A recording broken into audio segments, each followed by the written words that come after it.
Hello dear student, तो आपसे स्वागत है आपका अपना YouTube channel maths daily live channel पर। चलिए आज की क्लास में हम सीखते हैं बहुत ही इंपॉर्टेंट थ्योरम, बहुत ही महत्वपूर्ण थ्योरम प्रमेय, आपको पाइथागोरस थ्योरम, पाइथागोरस प्रमेय। ये आपको बोर्ड एग्जाम में हमेशा 5 नंबर में पूछा जाता है। तो चलिए आज इसको देख लेते हैं, सीख लेते हैं कैसे इसको प्रूव किया जाता है, कैसे सिद्ध किया जाता है। सबसे पहले आपको ये बता दें कि पाइथागोरस प्रमेय होता क्या है, पाइथागोरस थ्योरम होता क्या है। यहाँ पर ध्यान देंगे, लिखा हुआ है कि किसी समकोण त्रिभुज में सबसे बड़ी भुजा, यानी कि समकोण त्रिभुज में सबसे जो बड़ी भुजा होता है उसको हम लोग कर्ण बोलते हैं। ठीक है, तो कर्ण का वर्ग अन्य दो छोटी भुजाओं के वर्गों के योग के बराबर होता है।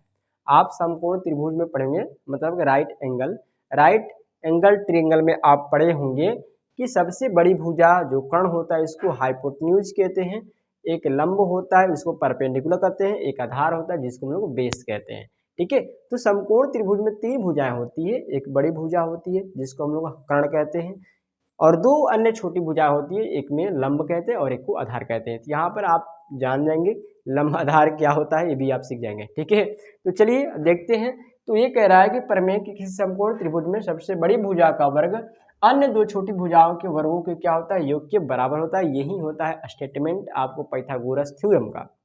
पाइथागोरस प्रमेय का कथन यही कहता है। अगर आपको बोर्ड एग्जाम में आए तो आपको सबसे पहले क्या करना पड़ेगा, इसको लिखना पड़ेगा। उसके बाद से जैसे जैसे हम स्टेप बताएंगे कैसे प्रूफ किया जाता है, वैसे वैसे आपको प्रूफ करना है। ठीक है, तो चलिए हम देख लेते हैं। इसके लिए हम क्या करेंगे, एक ट्रायंगल बनाएंगे, एक त्रिभुज बनाएंगे। ठीक है, अभी जो हम बता रहे हैं ये सिर्फ हिंदी मीडियम बताएंगे, इसके अगली वीडियो हम सिर्फ इंग्लिश मीडियम बताएंगे। ठीक है, ताकि आपको दोनों को काम चले। पहले हिंदी मीडियम बना रहे हैं, उसके बाद इंग्लिश मीडियम बनाएंगे। ठीक है, अगर आपको समझ में आ जाता है हिंदी इंग्लिश वाला हिंदी भी समझ जाते हैं तो कोई बात नहीं, इसी से काम चल जाएगा। ये हमने बनाया एक ट्रायंगल, हमने यहाँ पर लिखा बी, यहाँ पर लिखा हमने ए, यहाँ पर लिख दिया सी, और यहाँ पर मान लीजिए क्या है 90 डिग्री है। क्या है, 90 डिग्री है, यानी कि बी ए सी, यानी कि इसको ए बी सी कह सकते हैं कि ए बी सी एक क्या है, एक ट्रायंगल है जिसमें एंगल बी पे क्या है 90 डिग्री है। तो प्रूफ क्या करना है आपको, पहले हम बता दें प्रूफ क्या करना है। इसको आप ऐसे भी लिख सकते हैं लेकिन सहूलियत के लिए हमने लिख दिया है। ठीक है, ए बी सी, यहाँ पर 90 डिग्री है, चीज़ वही है, बस उसको ऐसे करके हमने बना लिया है। ठीक है, तो जहाँ पर 90 डिग्री होता है उसके सबसे सामने, उसके सामने वाली जो बड़ी भुजा होती है इसको हम लोग क्या करते हैं, कर्ण कहते हैं। इसको हम लोग क्या कहते हैं, लंब कहते हैं। जिसको हम लोग परपेंडिकुलर कहते हैं, क्या कहते हैं, लंब कहते हैं। इसको हम लोग लंब करते हैं। और इसको क्या कहते हैं, आधार कहते हैं, बेस कहते हैं। ठीक है, आधार कहते हैं, बेस कहते हैं। तो सबसे बड़ी भुजा यानी कि 90 डिग्री के एंगल के सामने वाला जो साइड है, भुजा है, उसको हम लोग हाइपोटेन्यूज कर्ण कहते हैं। ये जो खड़ी है उसको हम लोग परपेंडिकुलर लंब कहते हैं, और ये जो पड़ी है उसको हम लोग आधार या बेस कहते हैं। क्या कहते हैं, बेस कहते हैं। इंग्लिश में बेस, परपेंडिकुलर और हाइपोटेन्यूज। ठीक है, कोई हाइपोटेनस भी कहता है। ध्यान देंगे, यहाँ पर हम आपको बताते हैं कि ठीक उसी प्रकार ये ट्रायंगल है, इसमें यहाँ पर 90 डिग्री है, तो 90 डिग्री के सामने वाला जो क्या है, साइड है, वो क्या होता है, कर्ण होता है। इसके सामने वाला जो साइड उसको क्या बोलते हैं, कर्ण बोलते हैं। तो कह रहा है कि इस कर्ण का जो वर्ग है, यानी कि इस कर्ण का वर्ग, यानी कि AC का वर्ग, इस कर्ण का वर्ग जो है, कह रहा है अन्य दो छोटी भुजाओं के वर्गों के योग के बराबर होता है। यही प्रूफ करना है। ये कहता है कर्ण का वर्ग जो है अन्य दो छोटी भुजाओं के वर्गों का योग के बराबर होता है, यही प्रूफ करना है। ठीक है, तो हमने क्या किया, एक ट्रायंगल बना लिया जिसमें एंगल बी क्या है 90 डिग्री है, यही आपको दिखाना है। चलिए अब हम इसको लिख लेते हैं। यहाँ पर क्या क्या लिखना पड़ेगा ये आपको ध्यान देना है। पहले आप लिखेंगे चूंकि माना कि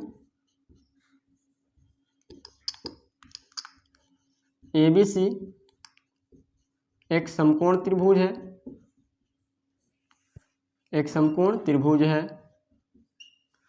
चूंकि क्वेश्चन में आपको दे दिया कि समकोण त्रिभुज में, तो आपको मान लिख भी सकते हैं कि दिया है कि मान भी सकते हैं।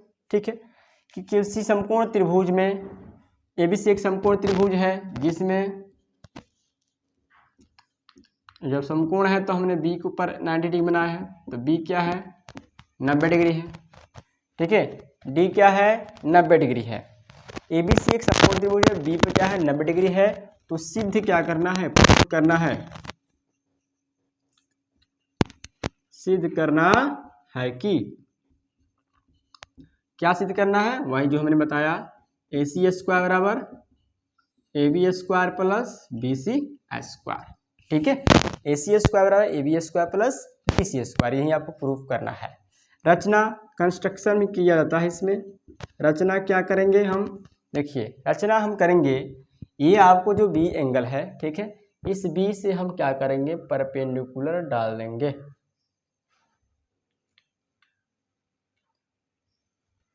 यहाँ पे लेते हैं डी, यहाँ पे हो गया 90 डिग्री, ये क्या है डी हो गया, क्या है डी हो गया। तो रचना में क्या कहा, बी से डी यानी कि बी डी लंब ए सी खींचा, बी डी लंब ए सी खींचा, यानी बी से डी पर परपेंडिकुलर ए सी साइड पर खींचा गया है, यानी कि बी डी लंब ए सी, यानी कि ए सी पर लंब खींचा गया है। ठीक है, अब हम लोग चलते हैं प्रमाण की ओर, प्रूफ की ओर। प्रमाण में क्या होगा, ध्यान देंगे, प्रमाण में हम लोग चलेंगे, प्रमाण के लिए हम चलेंगे पहले किस त्रिभुज में, त्रिभुज ए बी डी है ना, त्रिभुज ए बी डी में पहले हम लोग चलेंगे ए बी डी और फिर त्रिभुज ए बी सी। देखिए इसको हम थोड़ा मिटा देते हैं, किसमें चलेंगे, इसको हम इसमें आप कंफ्यूज ना हो उसके लिए हम ऐसे अलग बना लेते हैं, अलग सा ट्रेंगल बनाते हैं समझाने के लिए। ए बी डी इसमें तो ये हो गया B A D, A B D हो गया, और एक समकोण त्रिभुज, ये देखिए ए बी सी लिखा है ना, अभी हमने स्टार्टिंग बनाया था इसको, तो हमने बनाया था ऐसे, हमने कैसे बनाया था, हमने बनाया था ऐसे,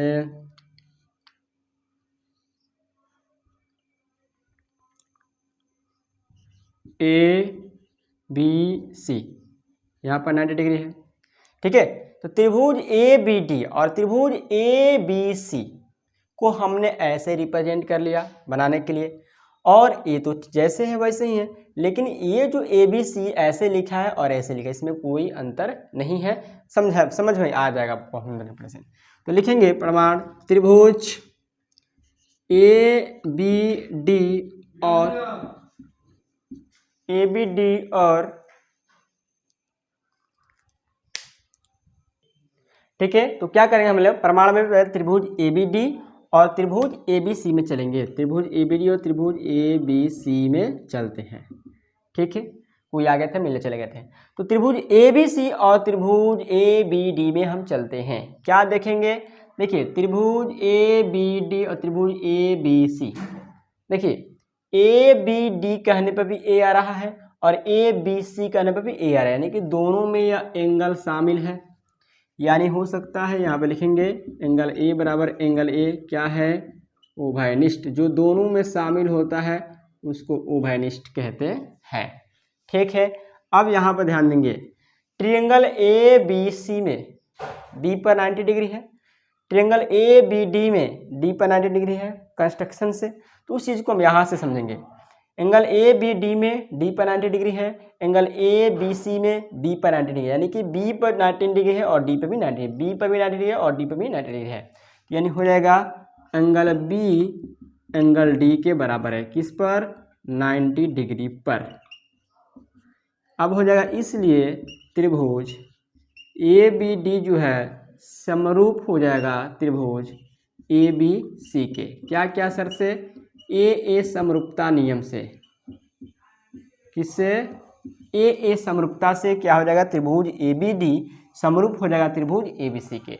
तो जब दो त्रिभुज समरूप होते हैं तो क्या कंडीशन होता है कि जब दो त्रिभुज जो ट्रायंगल सिमिलर होते हैं तो होता है उनकी संगत भुजाएं समानुपाती होती है, उनका कोरस्पॉन्डिंग साइड क्या होता है प्रोपर्शन में होता है, सेम प्रोपर्शन, यानी कि संगत भुजा क्या होती है समानुपाती। देखिए त्रिभुज ए बी डी और त्रिभुज ए बी सी, तो त्रिभुज ए बी डी में इसका संगत ए डी, तो इसका संगत ए हुआ, जैसे ए वैसे ए, ठीक है। तो AD AB, इसलिए AD का संगत AB, ठीक है। फिर इसका अगर हम ये हाइपोटेन्यूज लेते हैं यानी कि इसका कर्ण लेते हैं AB, तो इसका क्या हो जाएगा AC। अगर इसका AB लेते हैं तो इसका क्या हो जाएगा AC। ये हो जाएगा AB और ये क्या हो गया AC। इसको क्रॉस मल्टीप्लिकेशन कर देंगे AB से AB, AC से AC, तो क्या हो जाएगा, ये हो जाएगा AB स्क्वायर बराबर हो जाएगा AD into AC। Equation first क्या किया हमने, क्रॉस मल्टीप्लिकेशन कर दिया, गुणा कर दिया, तिरछा तिरछी जिसको हम कहते हैं, क्रॉस मल्टीप्लिकेशन हमने क्या किया, गुणा कर दिया, ठीक है। इतना बात क्लियर है, इतना बात क्लियर है। चलिए अब हम लोग समीकरण 2 के लिए हम लोग क्या रूल करेंगे। पहला हम लोग समीकरण बनाने के लिए हम लोग यहाँ गए थे, त्रिभुज ABC और त्रिभुज ABD में गए थे, ठीक है। अब त्रिभुज हम चलेंगे BDC और त्रिभुज ABC, छोटा ट्रायंगल BDC और बड़ा ट्रायंगल ABC। तो इसको समझने के लिए हम ऐसे इसको डायग्राम में ले लिए हैं ताकि आपको अच्छे से समझ में आए। ये BDC है, ठीक है, BDC, इसमें कोई चेंज नहीं। और ABC, इस ABC को ऐसे लिखा है, हम उसको ऐसे बना दिए हैं, ठीक है, समझने के लिए कॉरस्पॉन्डिंग सही से समझा आ जाएगा। तो ABC और ये हो गया ADC। अब देखिए त्रिभुज BDC और त्रिभुज ABC में हम चलते हैं, ठीक है। लिखेंगे त्रिभुज BDC और त्रिभुज ABC में, त्रिभुज ABC त्रिभुज BDC में दोनों में क्या आ रहा है, C आ रहा है। तो C के मतलब क्या हो गया, C उभयनिष्ठ, C क्या हो गया, उभयनिष्ठ।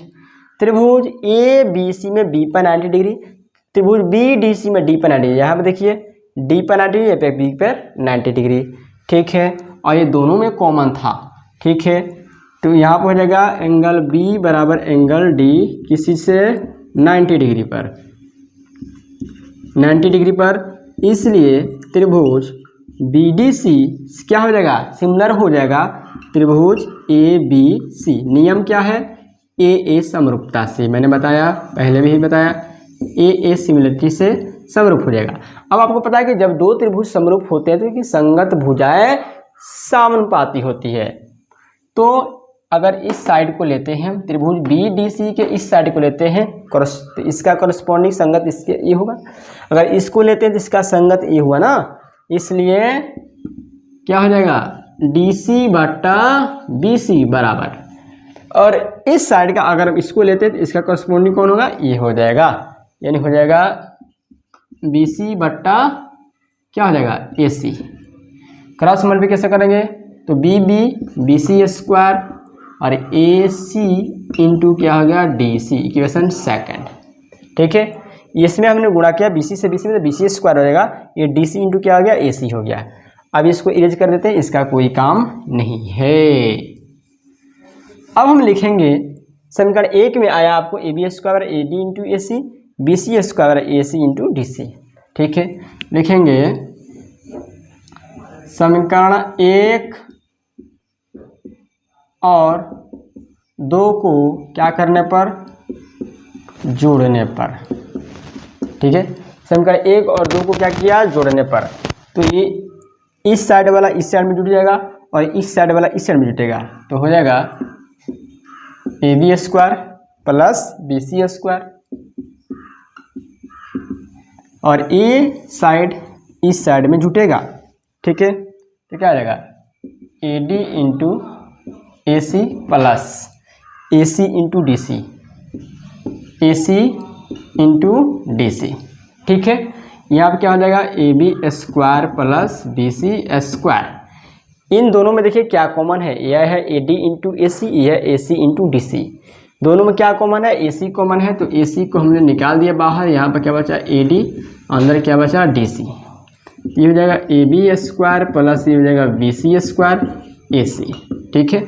अब AD प्लस DC, इस फिगर में देखिए AD plus DC, AD plus DC, इन दोनों साइड को जोड़ेंगे तो किसके बराबर है, AC के बराबर है कि नहीं है।